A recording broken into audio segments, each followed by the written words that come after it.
বিভক্তি হয়ে গেল। যারা বৈষম্য বিরোধী ছাত্র নেতৃবৃন্দ তারা আবার কেউ ফ্ল্যাগ নিল, কেউ আবার রাজনৈতিক দল করলো।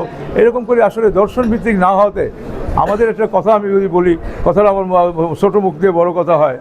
বাংলাদেশের 47, 71, এই 24 আগস্ট এগুলো আসলে চাপের চুটে হয়েছিল, কোনোটাই পরিকল্পিত না,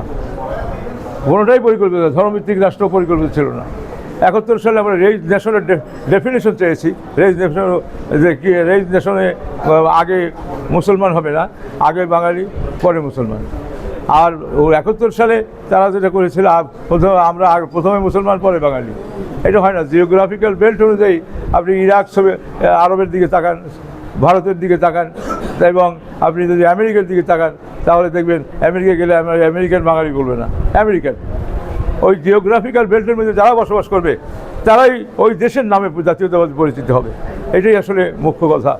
তো আজকে রিপোর্টার্স ইউনিটির এই আন্দোলন ইসের যে বিষয়টি তথ্য এবং দলিলপত্র প্রদর্শনীর যে অনুষ্ঠানটি করেছেন, আমি তাদের ধন্যবাদ জানাই এবং আজকে এই অনুষ্ঠানটির শুভ উদ্বোধন ঘোষণা করছি।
आप